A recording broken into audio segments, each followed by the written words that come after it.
ESKOM has suspended load shedding indefinitely, but data reveals that South Africa faced more than 6,000 hours of rolling power cuts over the last 12 months.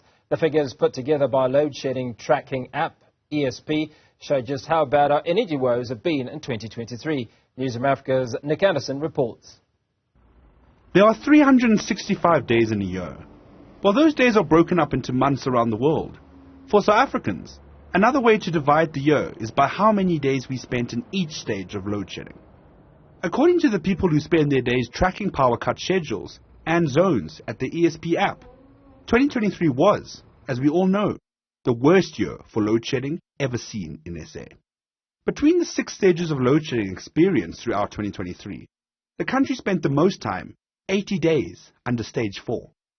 Stage 3 was close behind, while the data also reveals that SA spent more time dealing with Stage 6, a total of 45 days, than it did dealing with the low stages of 1 and 2.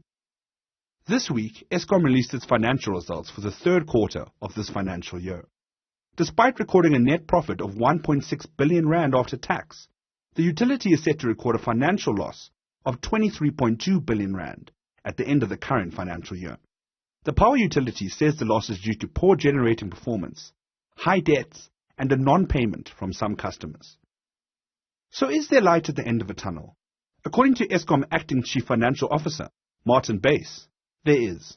He says ESKOM will be out of its current financial rut within the next 3 years. We believe that in 3 years' time we will at least break even.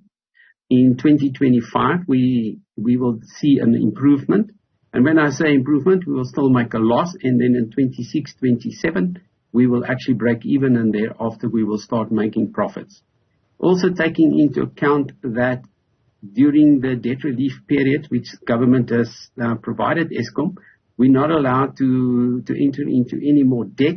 In other words, what will happen then is that your interest bill will start also reducing or flatten out. So, and you will then see the impact. While the profit might take a few more years to turn, the eradication of load shedding is also, at best, a few years off. Continuing to look back on this past year, load shedding data reveals that the cold month of May saw the most load shedding before a big reduction in June. March and August rounded out the top 3 months, with October and December so far being the best months of the year. While the load shedding forecast for the rest of the year is better off than this time 12 months ago, the fact that load shedding was active for roughly 82% of 2023 means that the devastating effects power cuts had on businesses, homes, and the overall economy was simply inescapable. For Newzroom Afrika on Channel 405, I'm Andersen in Johannesburg.